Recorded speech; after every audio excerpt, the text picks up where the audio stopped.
और कैसे हो बच्चों? मैं हूं उत्कर्ष पांडे और बाकी आप लोग जानते ही हो। चलो आओ, अपन लोग कहाँ थे बच्चे? लास्ट क्लास लाइव क्लास थी ना। लाइव क्लास में अपन कहाँ पे थे? सर आप पावर बता रहे थे। क्या बता रहा था मैं? सर आप पावर बता रहे थे और अपने को पावर समझ नहीं आ रही थी। क्या बता रहा था मैं? पावर, शक्ति। अब देखो यार, पावर और बताने के लिए पावर और होनी चाहिए। पावर हमारे पास है नहीं तो हम कहाँ से बता पाएंगे? हैं? पावर। चलो आते हैं काम की बात पे। देखो बच्चों, पावर होती क्या है? ठीक है, पावर के बारे में मैंने आपको बताया था कि कार्य करने की दर, मैं किस दर से कार्य कर रहा हूं। ठीक है, समझ रहे हो कि नहीं? एनर्जी क्या है? टेंडेंसी टू डू वर्क, मैं कितना काम कर सकता हूं, दैट इज एनर्जी। बात समझो, फीलिंग लो। कितना काम कर सकता हूं,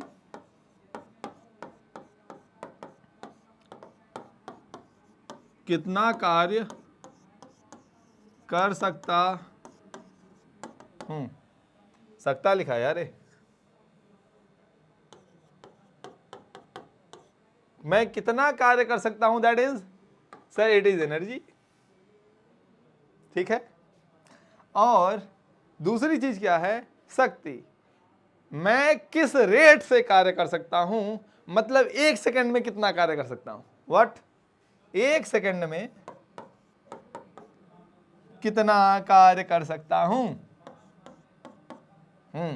लिख लो, that is power, that is power. Feeling आनी चाहिए बच्चे। क्या इसकी फीलिंग पूरी तुमको आनी चाहिए? जैसे बात समझो, मैंने टोटल वर्क में कितना कर सकता हूं, दैट इज एनर्जी। ठीक है, लेकिन एक सेकंड में, एक यूनिट टाइम में मैं कितना काम करूंगा, उसे क्या बोलते हैं? पावर। कितना काम करूंगा नहीं, कितना काम कर रहा हूं। ठीक है, बात इसे समझो।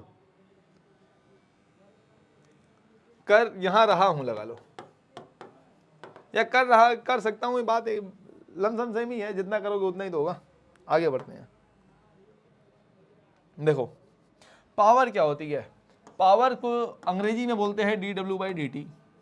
जो अपने काम की है, जो अपने क्या है, काम की है। कॉन्सेप्ट अपना यही है, क्या? P is equal to dw/dt। लेकिन dw को अपन क्या लिखते हैं? सर dw लिखते हैं fds, लिखते हैं ना f.ds। और f.ds/dt क्या हो जाएगा? सर f को किनारे ले लो, ds/dt मतलब v। ds/dt क्या होता है? Change in displacement per unit time, ds/dt v। तो फोर्स इनटू वेलोसिटी से भी इसको डिनोट करेंगे। यहाँ पे आपको एक तरीका मिल गया, पी dw/dt। ये अपना बेसिक डेफिनेशन हुआ, बेसिक डेफिनेशन। दूसरा p is equal to f.v। दूसरा क्या मिला अपने को? p is equal to f.v। जैसे एक क्वेश्चन आया था नीट में, अभी आएगा। क्वेश्चन ये था, एक बॉडी नीचे से ऊपर फेंकी गई, जमीन से एक बॉडी ऊपर फेंकी गई, ठीक है, और वो फिर से रिटर्न कर गई, ऊपर से ऐसे नीचे आ गई। ठीक है, अब ये पूछा था गुरुत्वाकर्षण बल की शक्ति किस समय मैक्सिमम है? गुरुत्वाकर्षण वाला बल जो कार्य कर रहा है, ठीक है, गुरुत्वाकर्षण बल, उसकी पावर जनरेशन किस टाइम पे मैक्सिमम है, किस टाइम पे सबसे ज्यादा वो पावर यूज कर रहा है। ठीक है, गुरुत्वाकर्षण बल। तो तुम्हें भी मालूम है, फोर्स तो एवरी टाइम पे क्या है? सेम है। फोर्स तो एवरी टाइम पे सेम है। गुरुत्वाकर्षण कितना है? mg। लेकिन ए नीचे है, वेलोसिटी ऊपर की ओर, f.v निगेटिव है ना, तो p इनिशियल क्या है? निगेटिव है। p1 ले लो, p1 क्या है? ये फर्स्ट पोजीशन मान लिया। ऊपर जाओगे तो ऊपर में वेलोसिटी क्या हो गई? 0 हो गई। यहाँ वेलोसिटी क्या है? मैक्सिमम है, और नीचे की साइड है, तो इसका मतलब mg f और v दोनों की सेम डायरेक्शन। तो p, इसे 2 ले लो, इसे 3 ले लो, 2 3, p3 क्या है? Positive maximum. समझे कि नहीं? यहां से उसका आंसर था, बस यही बताना था कि कहां पे मैक्सिमम होगी, तो बोल देना था सर जब वो ग्राउंड को बस हिट करने वाली होगी, when it is just hitting the ground, मतलब जब वो जमीन को बस छूने वाली होगी तब वहां पे मैक्सिमम होगी। Got it? आ गया ना समझ में? हाँ, पावर को आप समझ लिए। ठीक है, पावर में बस इतना ही अपने को पढ़ना है, पावर में ज़्यादा कुछ अपने को पढ़ना नहीं है। ठीक है, एक कॉन्सेप्ट और बचता है, उसे बोलते हैं संरक्षी बल। लिखो संरक्षी बल, संरक्षी बल एवं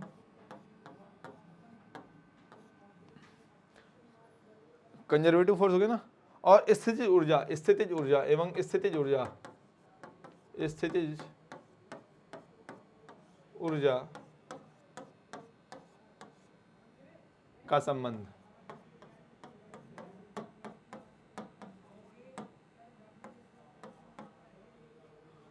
संरक्षी बल मतलब conservative force and potential energy का रिलेशन, इनके बीच एक रिलेशन होता है। जैसे मैंने आपको बताया था, कंजर्वेटिव फोर्स ने जो काम किया था वही पोटेंशियल एनर्जी के फॉर्म में सेव हुआ था ना, W माइनस डेल्टा यू। हाँ, तो वो वर्क था, पहले मैंने वर्क का रिलेशन बताया था, वर्क का P के साथ रिलेशन बताया था, W conservative force is equal to minus delta U, ये मैंने बताया था आपको ऑलरेडी। अब अपन जान रहे हैं कि F क्या हो, W क्या होता है,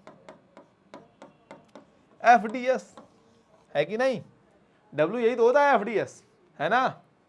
तो यहां से कैसे निकलेगा, देखो यहां पे अभी मैं बताया था ना, याद करो del by del x, del by del Y मैंने पिछले वाले वीडियो में नहीं बताया था, मैंने कहा था ये आपको आगे समझ में आएगा, अभी समझ में आएगा। ठीक है, देखो बच्चों, F कंजर्वेटिव जो होगा, जैसे मान लो F कंजर्वेटिव है अपना F x I cap plus F Y J cap plus F Z के कैप। ठीक है, हाँ, और जो अपनी पोटेंशियल एनर्जी होगी वो कुछ ना कुछ होगी ही। पोटेंशियल एनर्जी अपनी क्या है, U है। तो एफ एक्स बराबर minus del by del x u, f y बराबर minus del by del y u, f z बराबर minus del by del z u. लिख लो बस, मतलब तुम्हें एफ एक्स की वैल्यू, एफ वाई की वैल्यू, एफ जेड की वैल्यू कहां से मालूम चल रही है, ए पोटेंशियल एनर्जी के फॉर्मूले से मालूम चल रही है। पोटेंशियल एनर्जी को पकड़ा, उसको पार्शियली डिफरेंशिएट किया, एक्स के रिस्पेक्ट में, वाई के रिस्पेक्ट में, जेड के रिस्पेक्ट में, क्या होता है अभी अपन देखने वाले हैं। अगला लिखो क्वेश्चन, क्या लिखो, क्वेश्चन, क्वेश्चन लिख रहे हैं, जैसे u is equal to x y z find, चलो लिख लो x square Y cube z, z की power 4, x square Y cube Z की पावर 4, फाइंड, फाइंड फोर्स बताइए, बल बताइए, संरक्षी बल ज्ञात करें, संरक्षी बल ज्ञात करें। इसी संरक्षी बल को कहीं कहीं रूढ़ और गैर रूढ़, ऐसा कुछ, मतलब रूढ़िवादी बल और गैर रूढ़िवादी बल भी कहीं कहीं बोला जाता है। ठीक है, कंफ्यूज मत होना, हाँ, कंफ्यूज मत हुआ करो।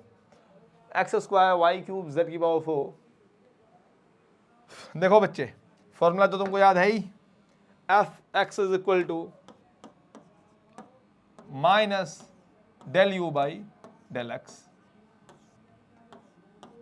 चलो एक को पहले बताता हूं, इसका मतलब क्या हुआ, देखो एफ एक्स तुम कैसे निकालोगे, माइनस डेल यू क्या है तुम्हारा, x square Y cube Z की power 4 by del x, del by del x of u है ना। हाँ, देखो इसे सॉल्व कैसे करते हैं, इसे सॉल्व ऐसे करते हैं, x को छोड़ करके जो भी वाई जेड होगा, x को छोड़ करके जो भी वाई जेड होगा उसको समझेंगे अपन कि कांस्टेंट है, क्या है, अचर है, उसको क्या करेंगे, अचर मान लेंगे।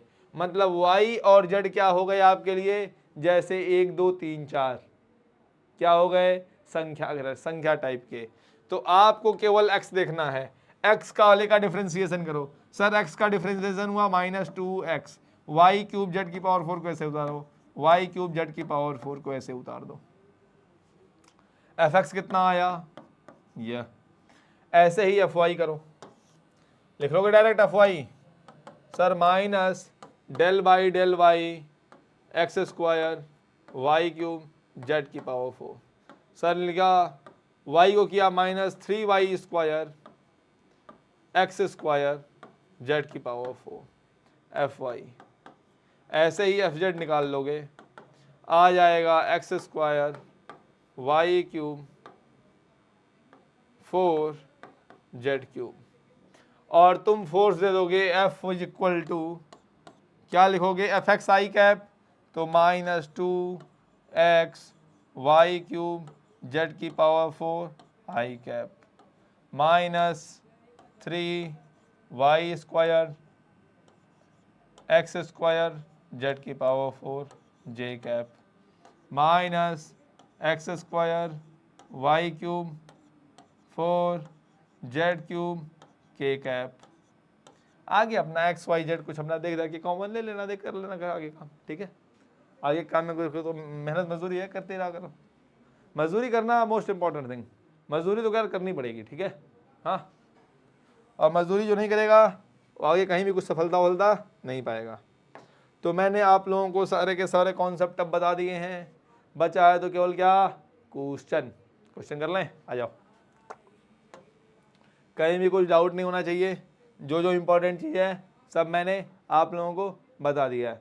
मैकेनिकल एनर्जी कंजर्वेशन का सिद्धांत था W वाली इक्वल टू डेल्टा के, वो भी आप लोगों को ऑलरेडी बताया जा चुका है, ठीक है। नहीं, वही नहीं बताया है। इसके बाद एक और लिख लो, मैकेनिकल एनर्जी कंजर्वेशन का सिद्धांत,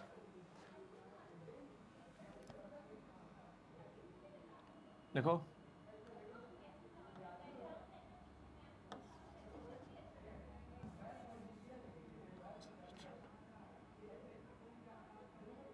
ऊर्जा संरक्षण का सिद्धांत, ऊर्जा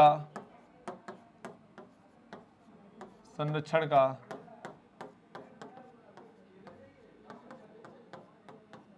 सिद्धांत, यांत्रिकी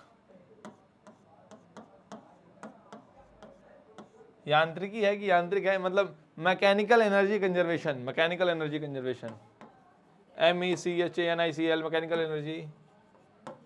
कंजर्वेशन। सिंपल सी बात है यार, energy can neither be created nor be destroyed, सीधी सी बात है ना। अपन वहीं पहले पहुंचते हैं, पहले कहाँ पहुंचे थे, W ऑल बराबर क्या था, डेल्टा के था, क्लियर है ना। हाँ, यहाँ पे ऐसा हो जाएगा W conservative plus W non conservative, संरक्षी बल द्वारा किया गया कार्य और असंरक्षी बल द्वारा किया गया कार्य, क्या हुआ, डेल्टा के बराबर हुआ। हाँ, इसे मैं लिख देता हूं KEF minus KEI, KEF minus KEI, सही है ना। हाँ सर सही है, यहाँ आ जाओ। W कंजर्वेटिव को लिख देता हूँ minus delta U plus WNC बराबर KEF माइनस KEI। सर बिल्कुल सही बात है, मैं इसे लिख देता हूँ माइनस डेल्टा U क्या होगा, सर डेल्टा U बराबर U ऑफ माइनस UI, तो माइनस लगाया तो क्या होगा, ये माइनस हो जाएगा, ये प्लस हो जाएगा, तो क्या हो गया, minus UF plus UI plus WNC is equal to KEF minus KEI। क्या हो गया, W non conservative is equal to KEF minus KEI, KEF plus UF minus KEI minus UI। इसे देखो, इसे मैं कैसे लिख रहा हूँ, इसी चीज को ऊपर लिख रहा हूँ, WNC बराबर W नॉन कंजर्वेटिव बराबर KE प्लस UF क्या हुआ, E total minus E total final, E final minus E initial, e f minus e i, e final minus e initial. K e plus U F को क्या बोला, के e plus you बराबर ई, final का final मतलब total energy. Kinetic स्थिति गतिज ऊर्जा, स्थितिज ऊर्जा मतलब कुल यांत्रिकी ऊर्जा, ठीक है। स्थितिज ऊर्जा, गतिज ऊर्जा, कुल यांत्रिकी ऊर्जा, टोटल एनर्जी, कुल ऊर्जा, ठीक है, कुल ऊर्जा। समझे कि नहीं बच्चे? नहीं आया समझ में? कोई बात नहीं, अपन समझते ही कब है, अपन तो ऐसे ही बैठे रहते हैं, कॉन्सेप्ट अपन देखते हैं। कॉन्सेप्ट लिखो, ऐसे मत लिखो, कॉन्सेप्ट लिखना ऐसे, कॉन्सेप्ट लिखना W नॉन कंजर्वेटिव। देखो जब अपन ग्रेविटेशनल पोटेंशियल एनर्जी डील कर रहे हैं तो अपन ग्रेविटेशनल पोटेंशियल, ग्रेविटेशनल फोर्स का वर्क नहीं डील करेंगे। बात समझो, अगर अपन ने जैसे एक गुरुत्वाकर्षण बल द्वारा कार्य कैलकुलेट कर लिया, कार्य कैलकुलेट किया, तो U ग्रेविटेशनल डील नहीं करेंगे। अगर अपन ने U ग्रेविटेशनल मतलब गुरुत्वाकर्षण बल द्वारा की स्थितिज ऊर्जा, इसे डील कर लिया, ग्रेविटेशनल पोटेंशियल एनर्जी डील कर ली, तो AWG डील नहीं करेंगे। समझे कि नहीं? एक ही डील करेंगे, या तो इनकी ऊर्जा से, या तो इसके वर्क से, या तो इसका कार्य कैलकुलेट करेंगे या इसकी स्थितिज ऊर्जा कैलकुलेट करेंगे, एक ही काम करेंगे। खैर ज़्यादा समझदारी की बात यह है कि W बराबर, W नॉन कंजर्वेटिव बराबर delta k e plus delta, ऐसे लिख लो। Change in potential energy plus change in kinetic energy is equal to W non conservative. Body के ऊपर कितना काम किया गया, जितनी उसकी एनर्जी में कमी आई, जितनी उसकी एनर्जी में कमी आई उतना उस पर काम किया गया।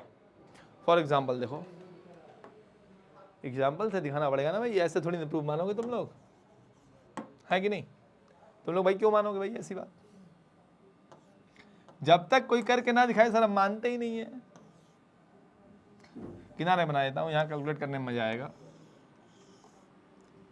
उल्टा मुंह हो गया ना, खैर कोई बात नहीं, ऐसे सरकने देते हैं, उल्टा काम भी तो करना है अपने को। ये बॉडी ऊपर से नीचे गिरी, यस सर नीचे गिरी।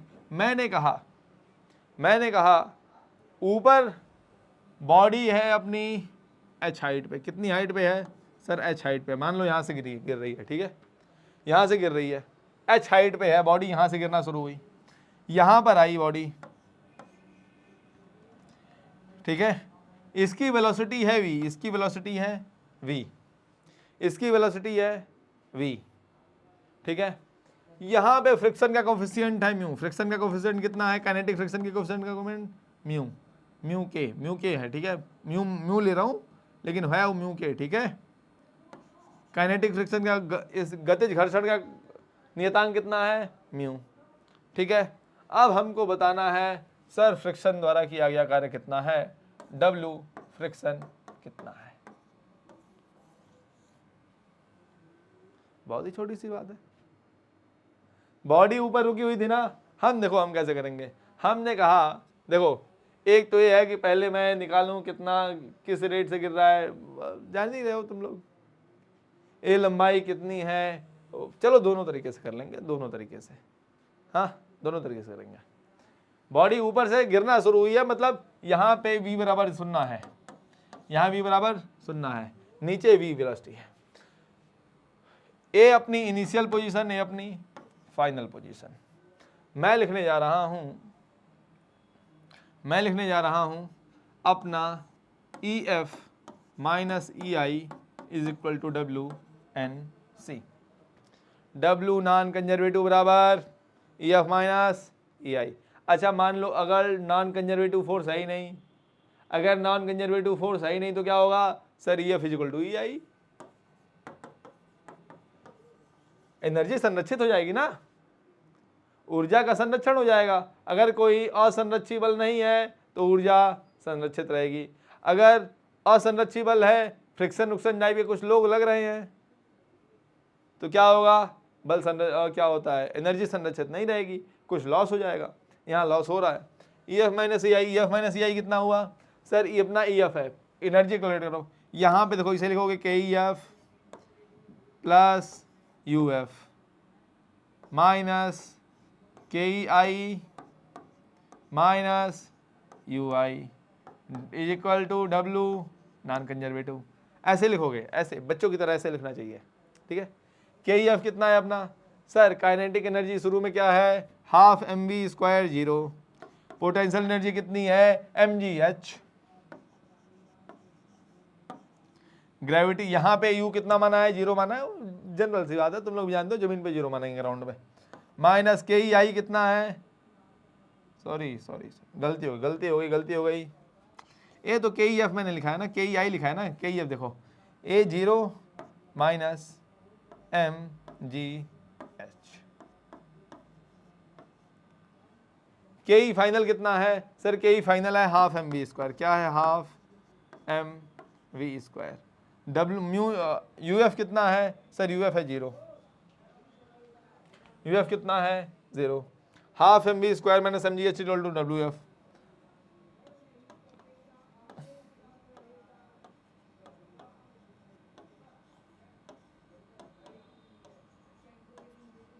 WF आ गया ना बच्चे,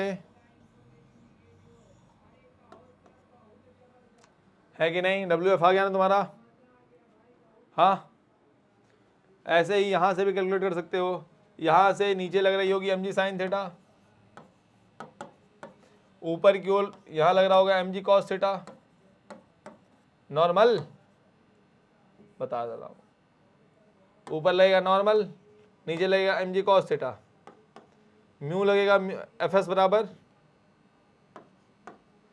बराबर म्यू mg कॉस थीटा, तो W फ्रिक्शन क्या हो गया sir, W friction is equal to mu mg cos theta into mu mg cos theta into ये लंबाई कितनी हुई सर, लंबाई हो गई h, अगर ये थीटा है, अगर यह थीटा है तो h कोसेक थीटा,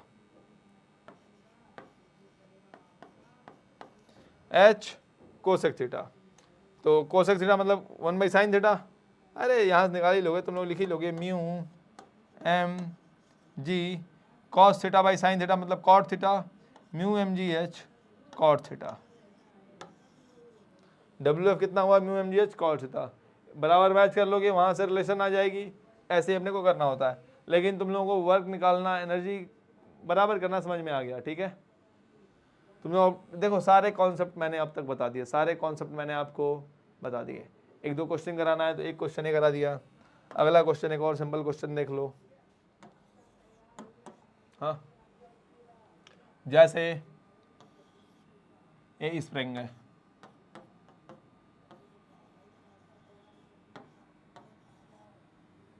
ठीक है, बस एक स्प्रिंग रहने दो, मान लो स्प्रिंग है, मेरी बॉडी है, यहाँ से आई इससे टकरा गई, यहाँ से आई इससे टकरा गई, यहाँ से आई इससे टकरा गई, इसकी वेलोसिटी v थी, इसकी वेलोसिटी v थी, ये क्या है इनिशियल कंडीशन, ये क्या है इनिशियल कंडीशन, फाइनल कंडीशन क्या है, अंतिम अवस्था क्या है सर, अंतिम अवस्था है ना कि ये स्प्रिंग ऐसे ऐसे ऐसे ऐसे हो गया और बॉडी यहाँ लगी हुई है, अब बताओ, और इसका यहाँ पे वेग कितना है 0 है, बस स्प्रिंग जब देखो स्प्रिंग जब धक्का दिया, बॉडी रुकते रुकते रुकते रुक गई, अब स्प्रिंग धक्का देगा तो इधर वेग बढ़ेगा, लेकिन अभी बॉडी रुकी हुई है, अभी एकदम स्प्रिंग का संप्रेषण कितना है एक, क्या बोलते हैं इसे, संपीड़न, स्प्रिंग का संपीड़न कितना है, अधिकतम संपीड़न है कितना x, कैसे निकालोगे, बस वही बात, KE फाइनल, क्या यहाँ पे कोई असंरक्षित बल लग रहा है, यहाँ फ्रिक्शन लग रहा है, नहीं सर, यहाँ फ्रिक्शन म्यू बराबर 0 दिया हुआ है, अगर फ्रिक्शन नहीं लग रहा है तो इसका मतलब क्या है, EF बराबर EI, EF कितना है half, sorry KEI KEF plus UF is equal to KEI plus UI, K E F कितना है सर, के ई फाइनल 0 है। यू एफ कितना है sir, half k x square. Energy stored है ना बच्चे, हाफ के एक्स स्क्वायर होगा। स्प्रिंग का कांस्टेंट मान लो के है। के ई आई कितना है सर, के ई आई है half m v square. U i कितना है सर 0। कैलकुलेट कर लो, आंसर आ गया। Half half cancel, x is equal to v आ गया। X is equal to m by k, x is equal to root m by k we.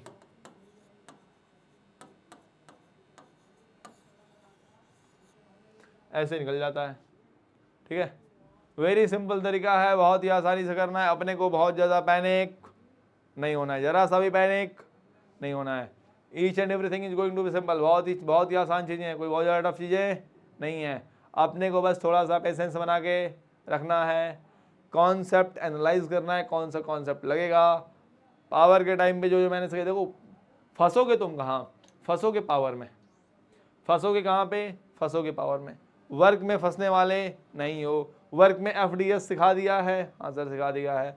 Work और energy में बहुत ज़्यादा फंसने का काम नहीं है। फंसोगे कहाँ, पावर में, क्योंकि वो लाता है F इंटू टी, है कि नहीं, सॉरी F इंटू वी को लेके आता है, और V मतलब एक्सेलरेशन, एक्सेलरेशन आता है फिर F से।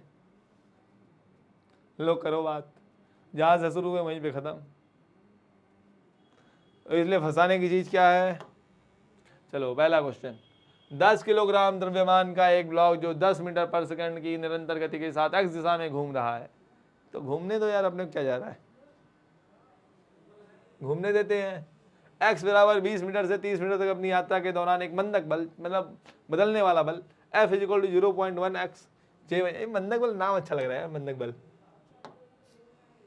मंदक बल अच्छा लग रहा है सुनने में, के अधीन है। इसका अंतिम के ही होगा।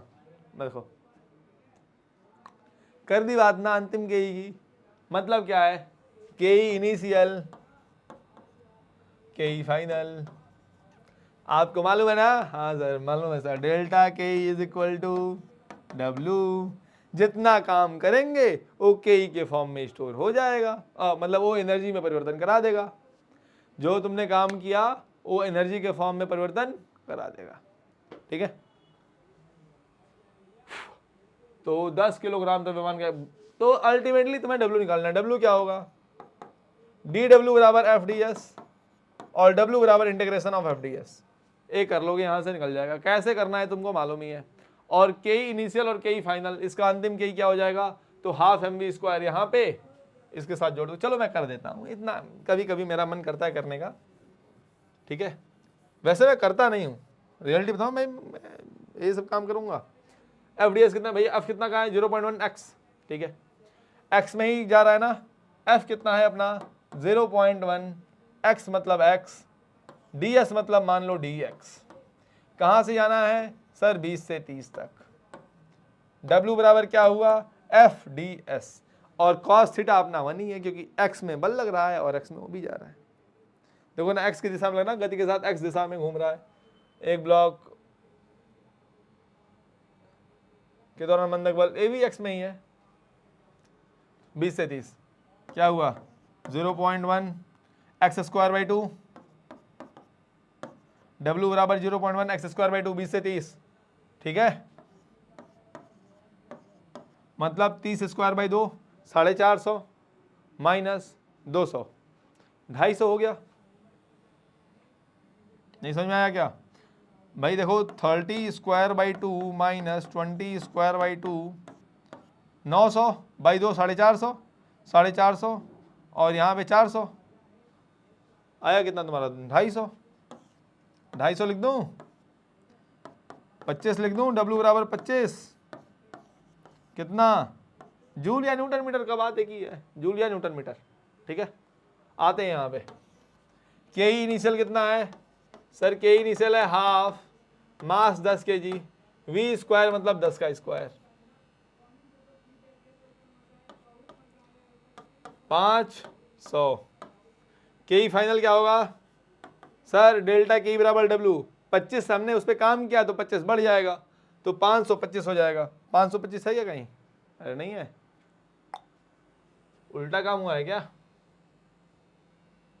20 मीटर से 30 मीटर तक अपनी यात्रा के दौरान एक बंधक बल के अधीन है, इसका अंतिम के ही होगा। ऐसा भी तो उल्टा हो रहा है, इसका अंतिम के ही होगा। एक 10 किलोग्राम एक ब्लॉक जो 10 मीटर माइनस घूम रहा है, एक्स बराबर 20 मीटर से 30 मीटर तक अपनी यात्रा के दौरान एक बंधक बल इतना के अधीन है, इसका अंतिम के ही होगा। इसका अंतिम के ही W equal to delta k E f minus k e I equal to W. W कितना आया है दिस एंड दिस, यहाँ पे लगा लो माइनस, आंसर हो जाएगा 475 जूल। यही आंसर सही होगा। माइनस लगाना भूल गए होंगे यार, मैं थोड़ी गलत हो सकता हूँ। गलती होती रहती है अभी कॉन्फिडेंट। अच्छा मैंने कहा था कहानी सुनाऊंगा, कहानी सुनाता हूँ। देखो ऐसा है, एक बार की बात है, मेजर ध्यानचंद जो है ना, मेजर ध्यानचंद ये जो है अपने क्या होता है बहुत ही मतलब जानते हो हॉकी के जादूगर कहे जाते हैं, तो ये हॉकी के जादूगर कहे जाते हैं। तो एक बार एक मैच हो रहा था, किसके साथ था ये भी मुझे याद नहीं है, और बस मैच चल रहा था।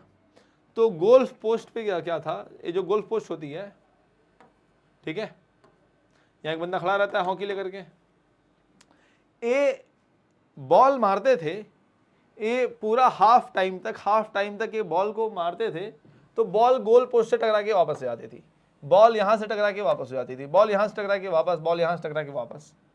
ये न जाने कितनी बार गोल मारे हाफ टाइम के अंदर, उतनी बार बॉल टकरा के वापस हो जाती थी। तो इन्होंने कहा यार इसमें कुछ लोचा है, ये जो गोल पोस्ट है ना इसमें कुछ प्रॉब्लम है, इसे चेक करवाओ। तो जानते हो तो उसमें भारत का उतना बड़ा रुतबा नहीं था जैसे आजकल मोदी जी बनाए हुए हैं, आजकल तो बहुत बड़ा रुतबा है, पहले इतना रुतबा था नहीं। तो उन्होंने कहा कि ये सब खामोखाई सब ऐसे ही कर रहे हैं, ऐसे ही कर रहे हैं उन्होंने, लेकिन भाई कप्तान थे भारत के, तो उन्होंने और बुलाया, कहा कि चेक करो, चलो नपवाया उसे नपवाया उन्होंने, नपवाया तो पूरा वो अबाउट समथिंग 4-5-6 इंच का उसमें गैप आ गया। इसमें जो गैप आया ना, इतना आया कि उसमें 2-3 बॉल चली जाए, मतलब एक उसमें एरर थी, इसमें प्रॉब्लम थी गोल पोस्ट में। तो प्रैक्टिस इतनी शानदार करो, तुम प्रैक्टिस इतनी शानदार करो कि क्वेश्चन में गलती फाइंड करो, ठीक है। क्वेश्चन गलत है ये बोलने की प्रैक्टिस करो यार मैं सही हूं, मैं इतना कॉन्फिडेंट रहा करो मेरी तरह। अरे मुझे कुछ आता होता नहीं है, फिर भी मैं वैसे ही बोलता रहता हूँ, लेकिन इतना कॉन्फिडेंस होना चाहिए क्या गलत है क्या सही है, ठीक है। हाँ, प्रैक्टिस इतनी शानदार करनी चाहिए। चलो आओ, इसके आगे की कहानी अगली क्लास में। किसी निकाय की स्थितिज ऊर्जा बढ़ जाती है यदि कार्य पूरा हो जाता है, ठीक है, सिस्टम पर एक गैर रूढ़िवादी बल द्वारा। देखो WNC एक रूढ़िवादी बल के खिलाफ सिस्टम द्वारा। देखो ये बातें बहुत ही अलग अलग हैं। सिस्टम अगर वर्क करेगा, अगर सिस्टम वर्क करेगा, तुम मुझे बताओ, अगर सिस्टम काम करेगा तो क्या होगा। अगर अब मेरा सिस्टम वर्क किया तो उसकी एनर्जी कम होगी, सिस्टम काम किया तो मेरी एनर्जी कम होगी। सिस्टम पर गैर रूढ़िवादी बल द्वारा अगर WNC ने काम किया, W नॉन कंजर्वेटिव ने काम किया, तो क्या होगा।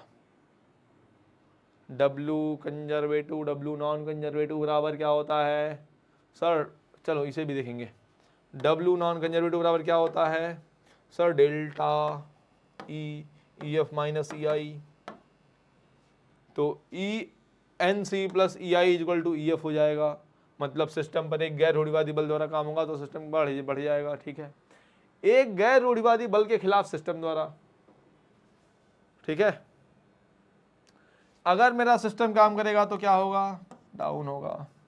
एक रूढ़िवादी बल द्वारा प्रणाली पर, सिस्टम पर, अगर सिस्टम पर मेरे किसने काम किया, मेरे सिस्टम पर किसने वर्क किया, अगर मेरे सिस्टम पर किसी कंजर्वेटिव फोर्स ने वर्क किया, W कंजर्वेटिव ने वर्क किया।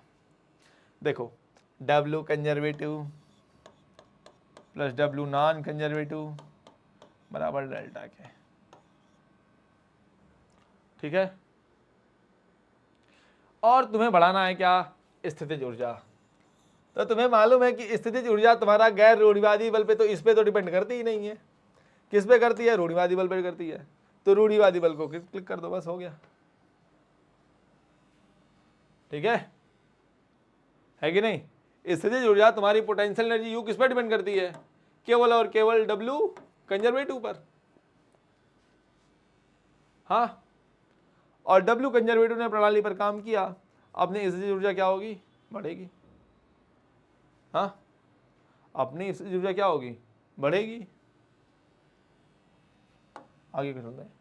M द्रव्यमान का एक कण v1 वेग से गति कर रहा है और m2 द्रव्यमान का एक अन्य कण v वेग से गति कर रहा है। दोनों की संवेग समान है, लेकिन उनकी अलग अलग गतिज ऊर्जाएं क्रमशः E और E1 E2 हैं। E1 E2 V1 V2। ठीक है, देखो सीधी सी बात है, M1 V1 से जा रहा है तो इसका P कितना होगा? M1 V1। M2 V2 से जा रहा है, P कितना होगा? M2 V2। दिया गया P1 बराबर P2। एनर्जी के बारे में बताया हुआ है, E is equal to P square by M। P square मतलब M square V square by 2M बताया था ना, M square V square by 2M,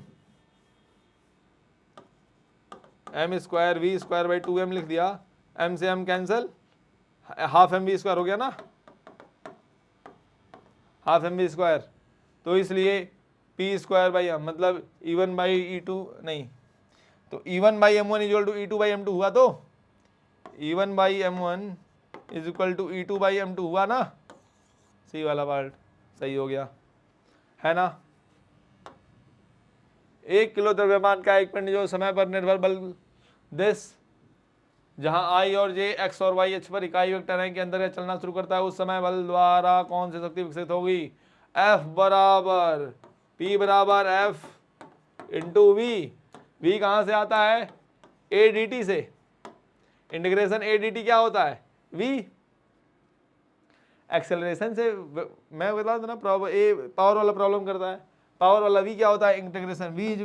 चलो F दिया हुआ है तुमको, हाँ सर F दिया हुआ है, F बाई M क्या हो जाएगा सर? एक्सेलरेशन।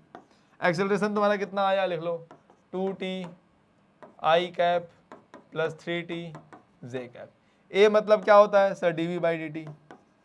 dv क्या होता है? 2t I cap plus 3t J cap dt। हो गया ना बाबू? इंटीग्रेट कर दो। V बराबर क्या हुआ? 2t स्क्वायर बाई 2, हाँ t square plus 3t square है क्या? 3t स्क्वायर है, गलती तुरंत बताया करो यार मुझे। 3t cube by 3 t cube I cap J cap. V कितना हो गया? दिस। F डॉट V कर दोगे? हाँ सर कर देंगे। P कितना हो जाएगा? 2t cube plus 3t 2 3 5 3t 5 3 2 5 3 और 5 आ रहा है ना। D for Doppler's effect, D for उल्टी सीधी बातें, D for Doppler's effect. M द्रव्यमान का एक कण एक ऐसी मशीन द्वारा चलाया जाता है जो k वॉट की स्थिर शक्ति प्रदान करती है। यदि कण आराम से शुरू होता है तो समय t पर कण पर बल होता है। भाई एक क्वेश्चन है ढंग का। क्यों है ढंग का? क्योंकि ये जो k वॉट की स्थिर शक्ति है ना, ठीक है, ये बात समझो, पावर क्या होती है sir? P is equal to होता है F इंटू वी। देखो भाई, फोर्स लगी तो एक्सेलरेशन आया तो वेलोसिटी बढ़ी, और वेलोसिटी बढ़ी फोर्स हुई कम, क्योंकि पावर क्या है? कांस्टेंट है। अगर पावर को कांस्टेंट होना होगा तो क्या होगा? फोर्स कम होनी होगी, वेलोसिटी बढ़नी हो। वेलोसिटी बढ़ेगी तो फोर्स कम होगी, या वेलोसिटी कम होगी तो फोर्स बढ़ेगी। बात समझ में आ गई ना? आगे बढ़ते हैं अपन। क्वेश्चन कैसे करेंगे बाबू? ये क्वेश्चन है ढंग का, फिर भी देखते हैं क्या होता है। M द्रव्यमान का एक कण एक ऐसी मशीन द्वारा चलाया जाता है जो k वॉट की, मतलब P बराबर P लेके चलते हैं, P कांस्टेंट है, स्थिर शक्ति प्रदान करता है। P क्या होता है सर? P होता है dW बाई dt। यहां पर w/t लिख सकते हैं। क्यों क्यों ऐसा? ऐसा इसलिए क्योंकि सुनो, अपना जो पावर है वो है कांस्टेंट, तो w/t, t टाइम तक p into T equal to W, है कि नहीं? क्लियर सी बात है। और w क्या होता है? w और वेलोसिटी, देखो वेलोसिटी और वर्क में क्या एक रिलेशन है, हाफ mv²। इसे भी नोट कर लेना। कभी कभी ऐसा हो जाता है जैसे p dt is equal to dw, p dt is equal to dw, ठीक है। लेकिन यहां पर क्योंकि pt is equal to w है, that is equal to half mv²। इसे नोट कर लेना कहीं पे, ये तो अपन जानते ही हैं। और कभी कभी w is equal to half mv², तो यहां से भी अपन ले सकते हैं, ठीक है। क्या ले सकते हैं? pt बराबर हाफ mv²। वेलोसिटी कितनी आई यहां से? v इज इक्वल टू, बल बताना है ना, कोई बात नहीं, v निकालो, पहले v निकालो। v इज इक्वल टू आया तुम्हारा 2p/m t under root. p/m तो कांस्टेंट है, p की वैल्यू दिया है k ना, p is equal to k दिया हुआ है, कोई नहीं, लिख लेते हैं √2k/m t। t भी रूट के अंदर है भाई। v बराबर इतना हो गया। अच्छा v क्या होता है? v is equal to adt, v is equal to adt, है ना? या v को लिख सकते हो, v को लिख सकते हैं अपन, क्या v को लिख सकते हैं, अरे dv/dt निकाल देते हैं ना, टाइम तो वहां पे है। Acceleration is equal to dv/dt, a is equal to dv/dt, dv/dt करो अंडर रूट ऑफ 2k/m। भाई ढंग का क्वेश्चन है। a is equal to dv/dt 2k, क्योंकि अगर तुमने यहां पे मिस्टेक कर दी, इनफैक्ट यार ये पहली बार क्वेश्चन मुझसे भी नहीं हुआ था, सच बता रहा हूं मैं इसे f.v से कर रहा था, बहुत टाइम पहले की बात है, f.v से मैं इस क्वेश्चन को कर रहा था, मुझसे नहीं हुआ। वहां पे बनेगा ही नहीं ना, बनेगा यहीं से pt इक्वल टू हाफ के, w को a लाना पड़ेगा, w इक्वल टू के से, यहीं से बनेगा। यही इसका एकमात्र करने का तरीका है। बाकी दूसरा भी होगा, दूसरे मैंने ट्राई नहीं किए, आप लोग ट्राई एक बार कर सकते हो तो कर लो, बहुत ही बेहतर होगा। हाँ कोई एक और तरीका तो मिल जाएगा। dv/dt क्या होगा? ये तो कांस्टेंट निकल गया, रूट टी का क्या हो जाएगा? 1/2 टी की पावर -हाफ। फोर्स क्या हो जाएगा sir? Force is equal to mass into acceleration, into m का मल्टीप्लाई कर दो तो √2km टी की पावर -हाफ, तो √2mk टी की पावर -हाफ, है कि नहीं? अच्छा 1/2 भी है ना, है कि नहीं?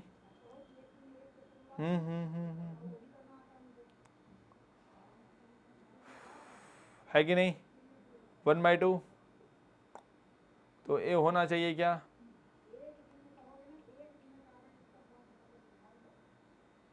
यार m से मल्टीप्लाई किया ना, a is equal to m से मल्टीप्लाई करेंगे, mk/2 आएगा, mk/2 होगा, ए वाला नहीं होगा, mk/2 होगा। यहाँ से 2 देखो, a2 जब जाएगा तो यहाँ पे आ जाएगा 1/2, ये देखो ना, a 1/2 ये बाहर है ना बाबू, a कटेगा, a वाला कटेगा तो यहाँ आ जाएगा 2 k/2m, और m का मल्टीप्लाई किया तो km/2 हो जाएगा, m बाहर से multiply m into a km/2। Mathematics है छोटी सी, आओ आगे आओ। 41 पृथ्वी से, अच्छा ठीक है, 41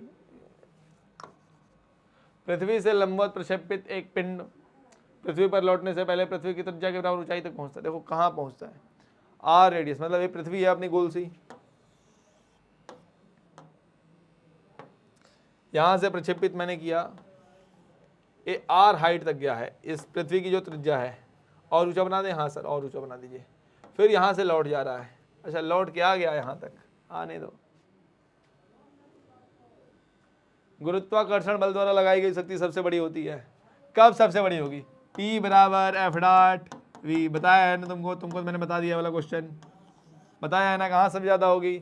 जब फोर्स नीचे लग रही होगी, वेलोसिटी भी नीचे होगी। क्लियर है? कर लेना।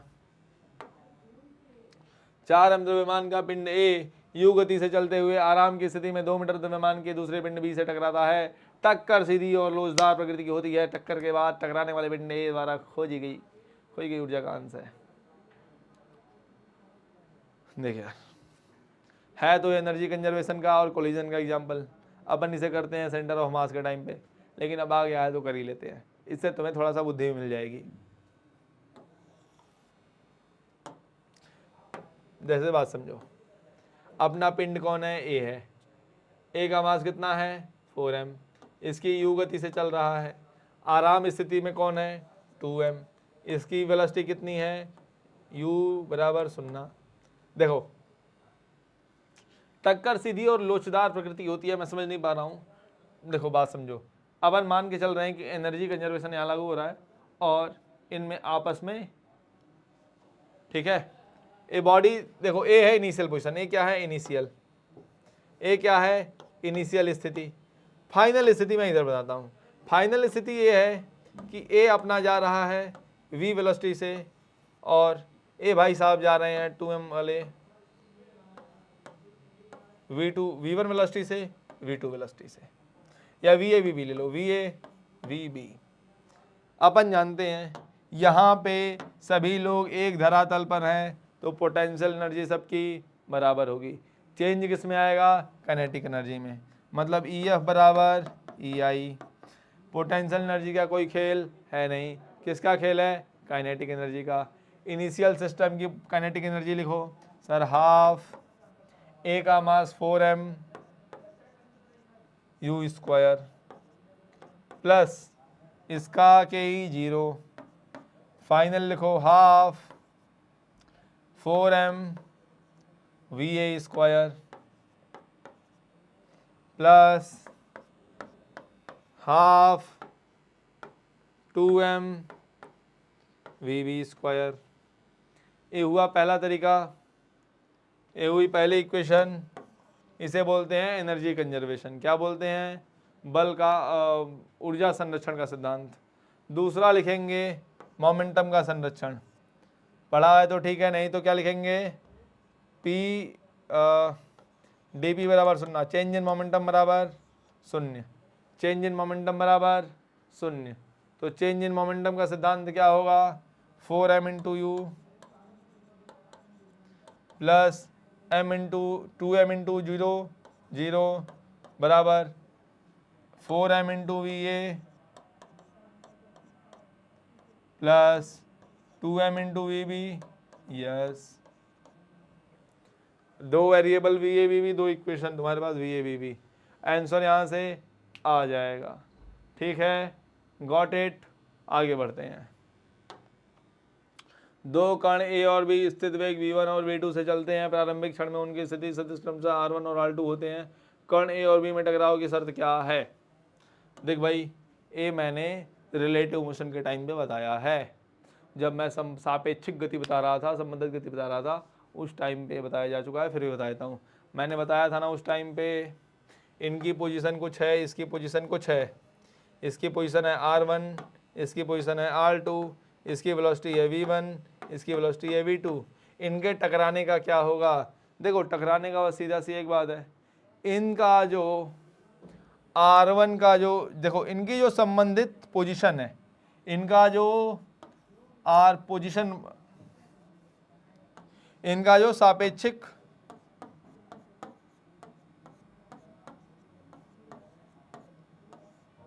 स्थिति और सापेक्षिक वेग, सापेक्षिक स्थिति और सापेक्षिक वेग, इनकी दिशा सेम हो। क्या हो, समान दिशा में हो।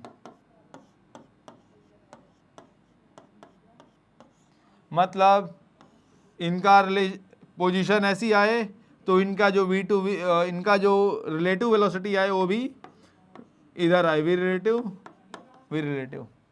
समझे कि नहीं? तो ये जरूर टकराएंगे। तो संबंधित सापेक्षिक स्थिति क्या होगी, R1 माइनस R2, यह हो गई तुम्हारी सापेक्षिक स्थिति।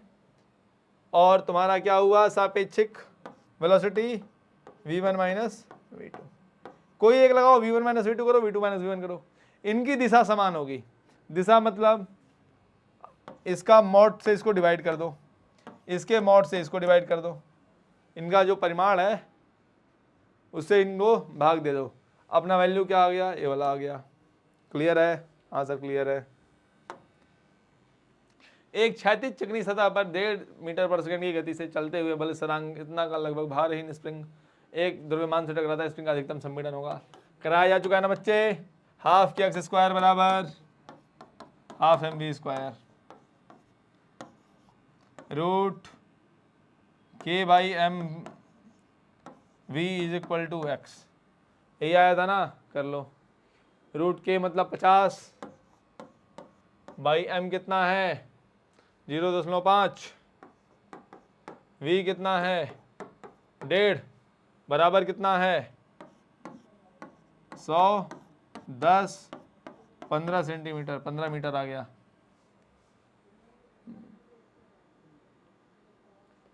क्या हुआ यार, रूट के बाई एम 50 बाई 0.5, एक सेकेंड, रूट के by M V equal to X, V कितना है, के बाई एम कितना है पहले देखो, मीटर पर सेकंड के जी चल रहा है ना, हाँ, तो के कितना है 50 बाई 0.5 इंटू वी 1.5 एक्स 215 आना चाहिए यार, क्यों नहीं आ रहा है 15? कुछ ना कुछ तो रुचा हुआ है। न्यूटन मीटर भार इन स्प्रिंग 0.5 करके जी, न्यूटन पर मीटर है यार, वो तो 500 होना चाहिए इसको तो।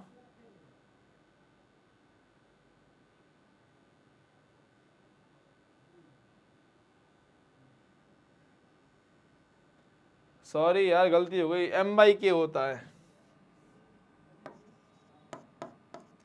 Root m by k v is equal to यार, अबे यहाँ से देख के कर लिया करो यार, मैं तो फॉर्मूला रट के बात करता हूँ। M by k v is equal to x होगा। सिली मिस्टेक्स मुझसे होती रहती हैं। एक स्थिर कण विस्फोटित होकर M1 और M2 विमान के 2 कणों में बदल जाता है, इसे उसी टाइम पे करेंगे। कब?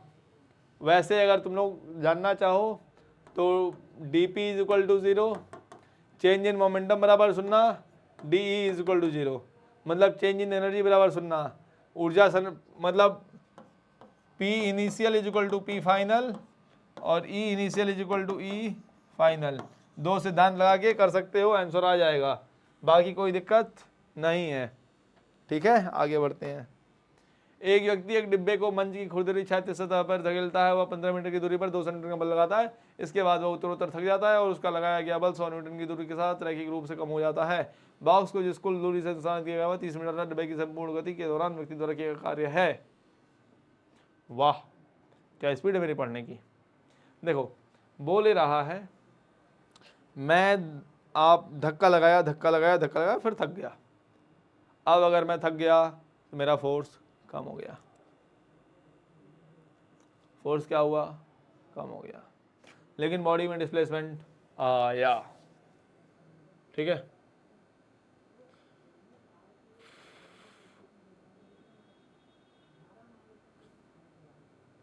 सौ न्यूटन की दूरी के साथ रैखिक रूप से कम हो जाता है, मतलब लीनियरली डिक्रीज करता है।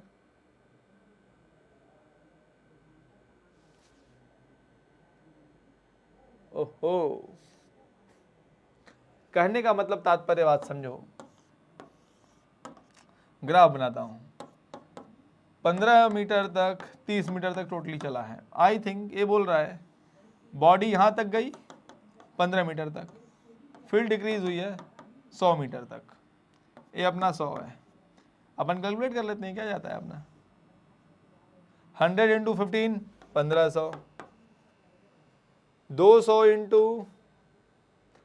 इंटू क्या सर, 200 इंटू 15, 15 इंटू 15 दूनी 30, 00, 3000, 3000 1500 ये होगा 4500। 8 काम कितना हुआ, इसका आधा ही तो होगा, 1500 का आधा 750।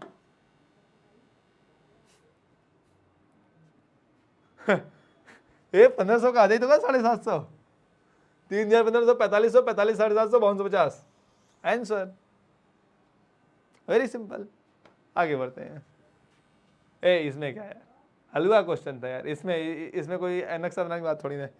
वो वाला क्वेश्चन अगर एक बार एक शॉर्ट में क्या होता ना, वो पी वाला, p equal to half m square वाला, W equal to half m square लिया था ना पी वाले में, याद करो एम बाई के, वहाँ पे दिखाने की बात थी यार एक शॉर्ट में।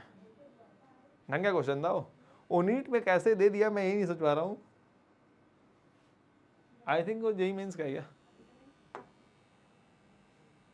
एक छोटा सा ब्लॉक एक झुके हुए विमान ए बी पर एक बिंदु बी से नीचे फिसलना शुरू करता है, जो 36 खंड बीसी के साथ एक कोण बना रहा है, जो चिकना और शेष खंड सी घर्षण के गुणांक के साथ खुरदरा है। यह पाया गया कि झुके हुए तल के नीचे पर पहुंचते ही ब्लॉक रुक जाता है। यदि B C equal to 2AC, B C बराबर 2AC। देखो बात सुन लो, अगले भी आते हैं। फोटो बनी हुई है क्या, नहीं बनी, फोटो बन जाओ, बन गई। जादू दिखाया ना तुमको, चलो बच्चों ताली बजाओ। एक छोटा सा ब्लॉक, एक झूठ, देखो ध्यान दो, ए बी पर बिंदु बी से नीचे फिसलना शुरू करता है, जो 36 खंड बीसी के साथ एक कोण बना हुआ है थीटा, जो चिकना है। यहाँ पे म्यू क्या है, म्यू बराबर 0, म्यू 0 है तो यहाँ से यहाँ तक कोई वेलोसिटी गेन करेगा, हाँ सर गेन करेगा, ठीक है करने दो इसको। फिर क्या है, शेष खंड सीए घर्षण के गुणांक के साथ खुरदुरा है, शेष खुरदुरा है, ठीक है होने दो खुरदुरा।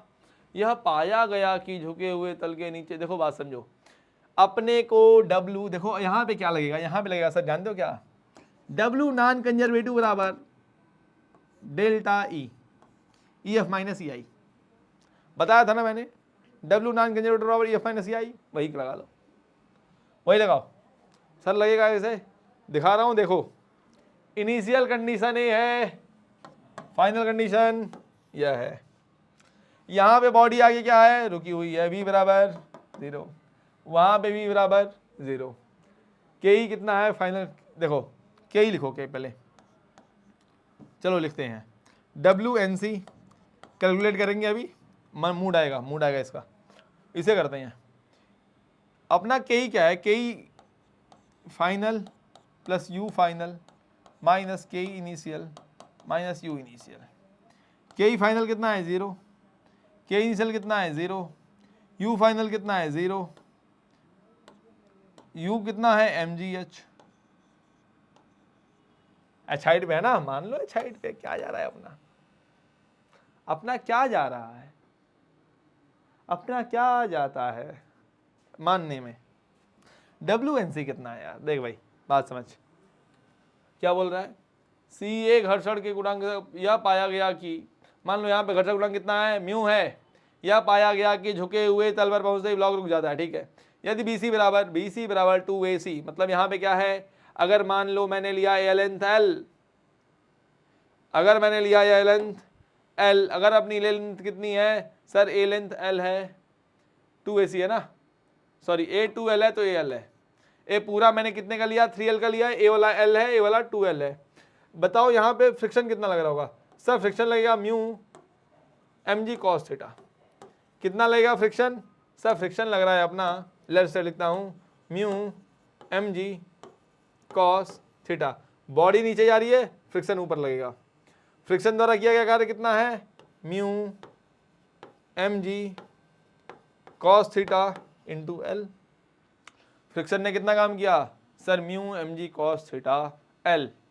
तुम्हारा h कितना है सर, h बराबर, h तुम्हारी हाइट कितनी है 3L, देखो LL एक टोटल लेंथ कितनी हुई बाबू सर, 3L साइन थीटा बराबर एच, 3L साइन थीटा बराबर एच, है कि नहीं? एच बराबर 3L साइन थीटा लिख दूं, minus mg 3L sine theta. Clear है? क्लियर है। अपना काम कितना आया sir? Mu mg cos theta l। Friction कितना आया? Mu mg cos theta l। Mu बराबर 10 के, यदि भी इसका घर्षण गुणांक म्यू बराबर 10 के है ना, तो के का मान बताना है। चलो क्लियर है, क्लियर है। म्यू निकालना है अपने को। mg काट दो, cos थीटा साइन थीटा ये लिख दो tan थीटा। जी mg कटी क्या है? l बचा ना, l से l काट दो, l से l काट दो। म्यू बराबर 3 tan थीटा, म्यू बराबर k tan थीटा लिखो ना, थीटा भूल जाते हो तुम लोग। 3 आंसर है। देखा सिंपल क्वेश्चन कैसे होता है ना। हाँ, अपन ने जो जो कॉन्सेप्ट पढ़े हैं उसी पे अपने को करते जाना है, कोई क्वेश्चन नहीं बचेगा। एक क्वेश्चन अगर आ जाएगा उस टाइप का पी हाफ एम इसका, देखो यार बहुत टफ क्वेश्चन रियलिटी में, क्योंकि वो एक ही जगह। देखो क्वेश्चन टफ जानते हो क्या होता है? क्वेश्चन वह टफ नहीं है जो लंडी टाइप का, क्वेश्चन वह टफ है जिसे करने का केवल एक तरीका है, जिसे करने का दूसरा भी तरीका है, जिसे सोचने का दूसरा तरीका, जहाँ पे सोच करके केवल एक ना कि बस एक ही होल है, इसी होल से गए तो काम बनेगा, नहीं तो फिर काम बनने वाला नहीं है। That is a tough thing. Okay, इतना भी टफ नहीं जितना मैं बोल रहा हूँ, ठीक है? हाँ, हजारों लोग उसे करके आए होंगे। माना एक बल एफ एक्स, यहाँ जे कैप लगाओ पहले, सब टाइपिंग मिस्टेक है। इस बल द्वारा किया गया कार्य कण को बिंदु से बिंदु तक ले जाने के रेखाखंड के अनुदिश है। रेखाखंड के अनुदिश, जो रेखाखंड है ना, बल कैसे काम कर रहा है? माइनस एक्स आई क्या प्लस वाई जे क्या है, बल द्वारा किया गया कण को रेखाखंड के अनुदिश है। सभी मात्राएं एस आई इकाई में है। ये तुम लोग करो यार, कुछ तो तुम लोग करो। हाँ, मैं नहीं कर रहा हूँ, बाकी तुम लोग जानते हो क्यों नहीं कर रहा हूँ, बताया हुआ है ना। डी एस बराबर डी डब्ल्यू। बाकी मैंने तुम लोगों को अंग्रेजी में बताया हुआ है, अंग्रेजी में बताया हुआ है पूरा, कि यहाँ पे डी एस एलिमेंट लोगे, डी एस बराबर लिखोगे D X I cap plus D Y J cap. लिखोगे कि नहीं लिखोगे? जब D X I cap plus D Y J cap लग जाओगे बच्चा, तो तुम आंसर दे पाओगे। Got it? अरे आया कि नहीं समझ में? D S vector F dot D S लिख पाओगे कि नहीं लिख पाओगे? Got it? हाँ, लिख पाओगे ना? तुम्हारा डी एक्स कैसा आएगा? सर हमारा जो डी एक्स आएगा ना, बात समझो, क्योंकि तुम्हारा डी एस वैक्टर ऐसा है, तो ए जाएगा तुम्हारा minus D X I cap plus D Y J cap, तो minus D X I cap plus D Y J cap. Got it?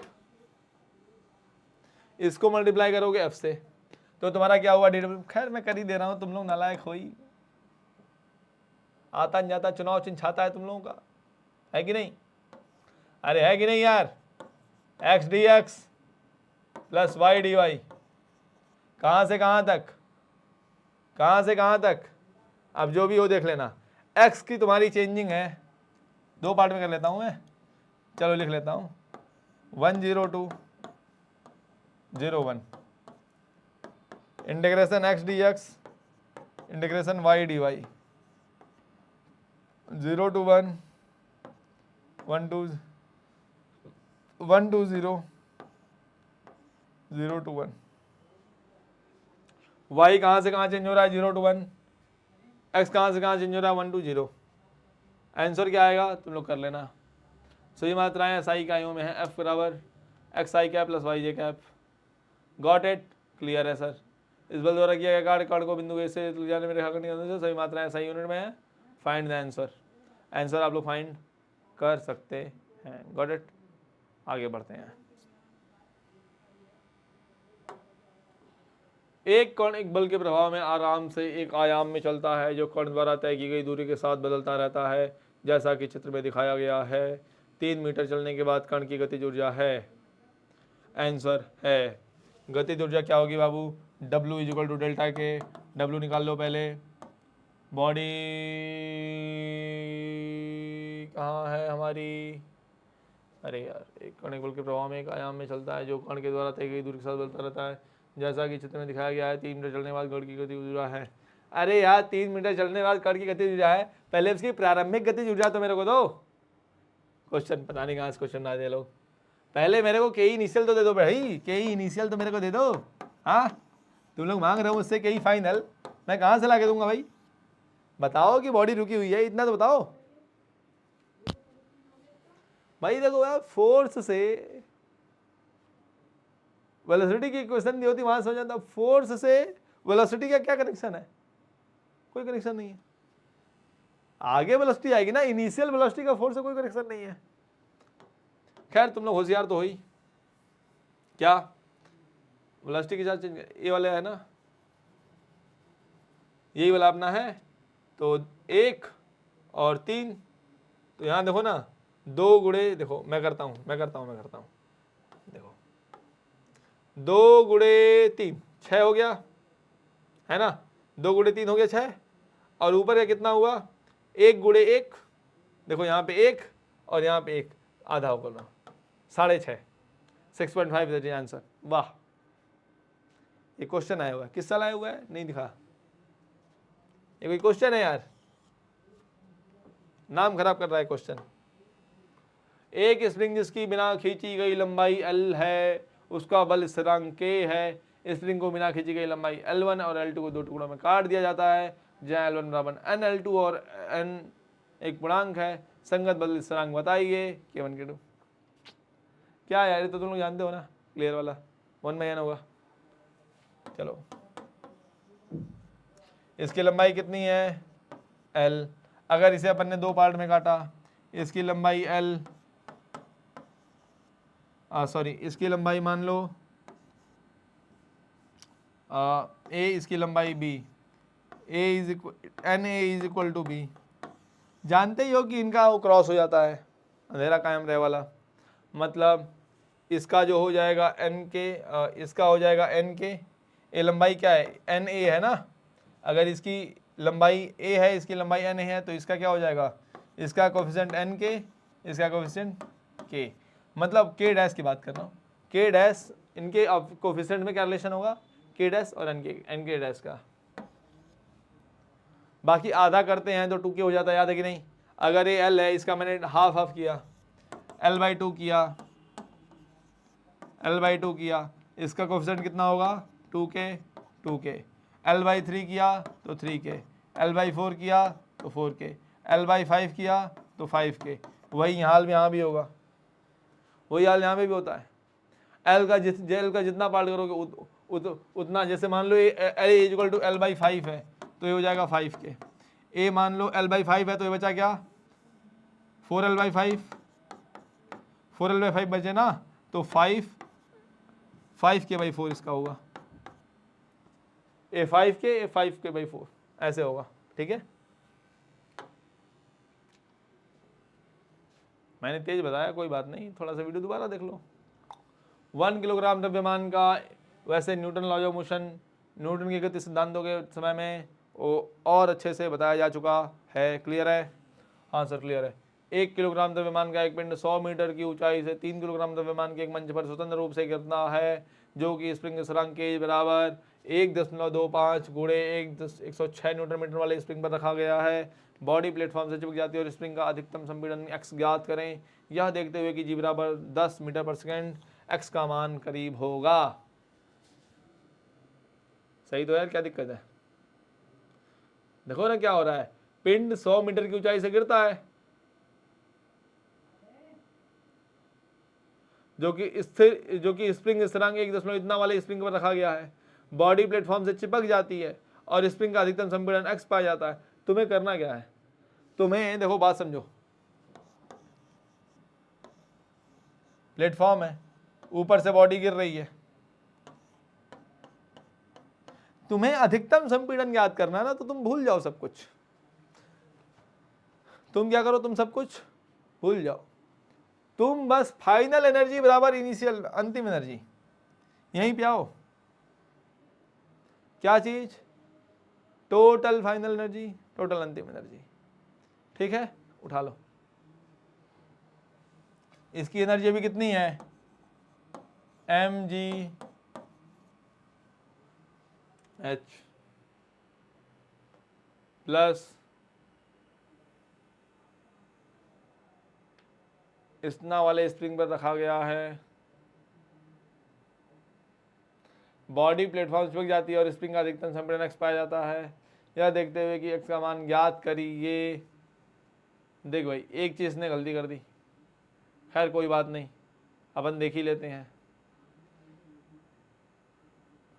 ए वाली बॉडी स्प्रिंग से कितनी ऊंचाई पर है, ये भी तो देना चाहिए यार। हाँ, मानते हैं कि ये नेग्लिजिबल है, तो mg इंटू 100 बराबर कितना होगा? Half k x square, half k x square ना, के की बात, के का मान कितना है?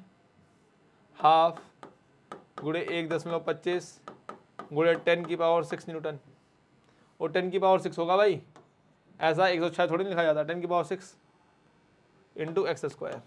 करके देखते हैं यार। हाँ, m कितना है अपना? 1 किलोग्राम है। ग्रेविटी कितनी है? 10, 3 जीरो ना, 10 की पावर 3। यार ये तो x की वैल्यू बहुत कम आ रही है।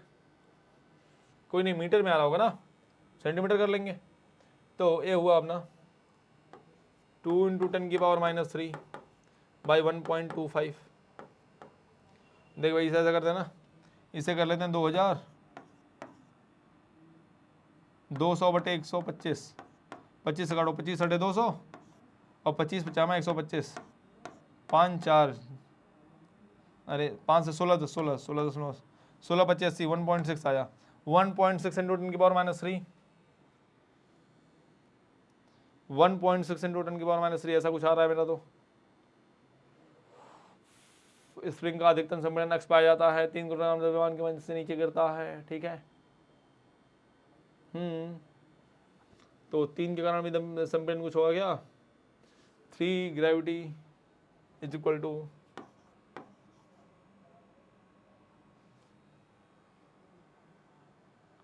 देखो mgh, इसका आपने को हाइट मिल नहीं रहा है ना। देखो मैं कहना चाह रहा हूँ, यहाँ पे जो अपनी एनर्जी थी वो यहाँ पे आकर के ए एनर्जी जब टोटल दे देगा तो किसके पास आएगी? इसके पास आएगी, स्प्रिंग के पास आएगी।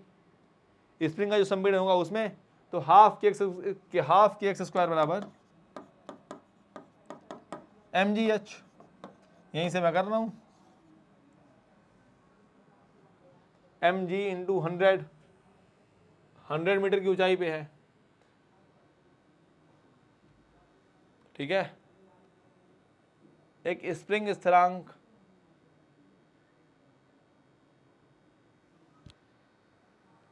और यहाँ पे क्या हो रहा है? 2000 बटे 125, 2 बाई 1.25 कितना आ रहा है? 1.6 इंटू 1.10 की पावर -3 आ रहा है।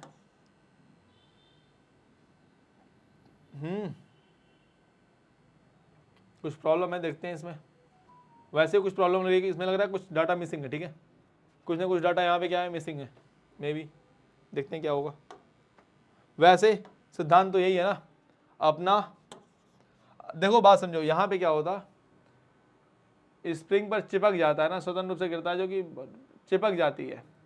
देखो ये थोड़ा सा अलग बात हो गई, अगर चिपक जाती है, ठीक है, नहीं क्या क्या बात क्या होगी? टोटल एनर्जी टोटल अपनी ड्रेन ही कर देगा ना। बॉडी गिरी, जो यहाँ पे देखो एनर्जी तो कंजर्व होनी है, क्लियर बात है, एनर्जी कंजर्वेशन में तो कुछ लफड़ा है ही नहीं, एनर्जी तो कंजर्व होनी है। हाँ, एनर्जी तो कंजर्व होनी ही होनी है। अपन एक काम कर सकते हैं, यहाँ पे 3 किलो वाला 3g कितना होगा?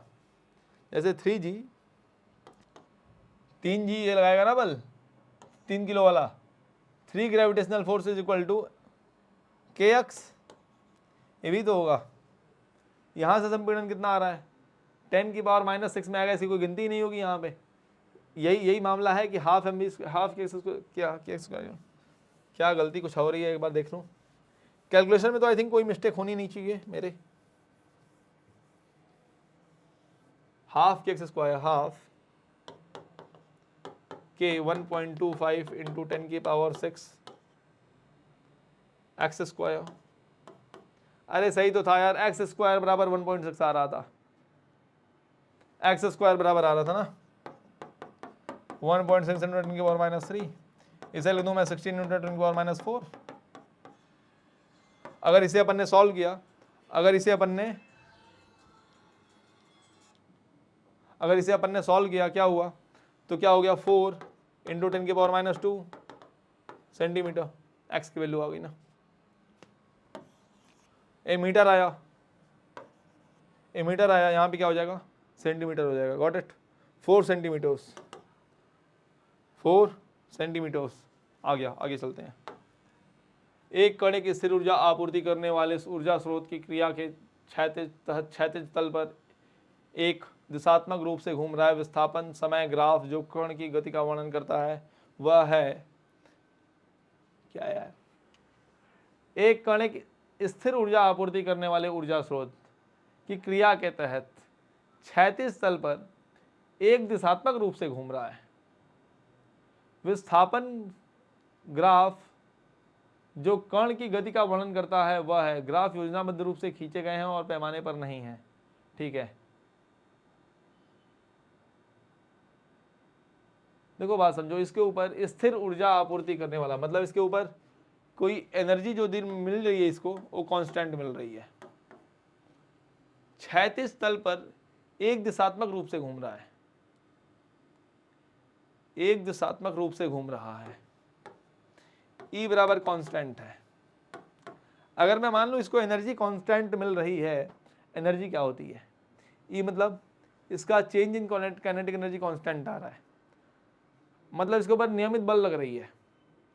बात समझो, अगर तुम्हें कांस्टेंट एनर्जी मिल रही है मतलब तुम्हारा कांस्टेंट के ही बढ़ रहा है, चेंज इन के delta K is equal to constant. Delta K ही मतलब क्या है, W तुम्हारे ऊपर जो काम हो रहा है कॉन्स्टेंटली काम हो रहा है, W बराबर कांस्टेंट। W कांस्टेंट मतलब FDS कांस्टेंट। फोर्स क्या आएगी, कांस्टेंट फोर्स से काम हो रहा है, कांस्टेंट फोर्स से काम हो रहा है तो एक्सेलरेशन है, जहां तक मुझे लगता है। बाकी या तो कुछ में गेट करने में स्थिर ऊर्जा आपूर्ति करने वाले W इक्वल टू FDS है ना। बात समझो मैं क्या बोल रहा हूँ, डेल्टा के ही बराबर है ना, डेल्टा के ही। हाँ, एक कांस्टेंट फोर्स का काम करिए ना। बात समझो, ऊर्जा स्रोत की क्रिया के तहत स्थिर ऊर्जा स्रोत मतलब एक तुमको कांस्टेंट एनर्जी तुमको बार बार मिल जा रही है, कांस्टेंट एनर्जी मिल रही है तो एक्सेलरेशन आएगा। एक्सेलरेशन से क्या आएगा, वेलोसिटी आएगी। वेलोसिटी से क्या आएगा, अगर तुम्हारे पास सॉरी गलत हो गया, एसटी ग्राफ थोड़ी ना है, वीटी ग्राफ ऐसे होगा, वीटी ग्राफ ऐसे होगा, एसटी ग्राफ अपना स्क्वायर फॉर्म में जाएगा, ये होगा। एसटी ग्राफ किस में जाएगा, स्क्वायर फॉर्म में जाएगा, ऐसे होगा। एक्सेलरेशन आ गया ना, एफ कांस्टेंट हो गया, एफ कांस्टेंट का मतलब एक्सेलरेशन आएगा। एक्सेलरेशन आएगा तो वेलोसिटी लीनियर होगी, ए कांस्टेंट, वी लीनियर रैखिक, और वी रैखिक, एस कैसा होगा, पैराबोलिक। क्लियर है, आगे बढ़ते हैं। एक 60 एचपी की इलेक्ट्रिक मोटर 2000 किलोग्राम की अधिकतम कुल भार क्षमता वाले एक लिफ्ट को उठाती है। यदि लिफ्ट पर घर्षण बल 4000 न्यूटन है तो पूर्ण भार पर लिफ्ट की गति करीब है। आप इसे करने की पूरी कोशिश करिएगा क्योंकि मुझे करने का मन नहीं कर रहा है। अरे देखो ना यार, 60 एचपी की इलेक्ट्रिक मोटर, इतने किलोग्राम के, 60 एचपी मतलब क्या हुआ, W/T, dW/dt मान लो, बात एक ही बढ़ेगी। ठीक है, इसे तुम लोग करो। यदि इसके ऊपर लिफ्ट के बाद घर्षण बल लगता है तो पूर्ण भार पर लिफ्ट की गति करीब है। ठीक है, ये तुम लोग करने की पूरी कोशिश करोगे, आंसर कमेंट में मेंशन करोगे। नहीं करोगे तो मैं बताने वाला नहीं हूँ। सारा क्वेश्चन मैं ही करूँगा यार, तुम क्या करोगे, तुम्हें भी तो कुछ करना चाहिए। सर आपको आता ही नहीं होगा, हाँ यार नहीं आता होगा मुझे, आएगा तब थोड़ी करना चाहिए। द्रव्यमान m का एक कण निश्चित त्रिज्या r के एक वृत्त में इस प्रकार घूम रहा है कि समय t पर उसका अभिकेंद्रीय त्वरण, अभिकेंद्रीय त्वरण तो भी पढ़े नहीं हो, सर्कुलर मोशन का टॉपिक है, किसका टॉपिक है, सर्कुलर मोशन। उस टाइम पे डील करेंगे यार, उस टाइम पे इसको क्या करेंगे, डील करेंगे। तब तक के लिए बाय। अभी क्वेश्चन देख लो यार, नहीं क्वेश्चन खत्म हो गया। तब तक के लिए bye, thank you, got it, चलते हैं।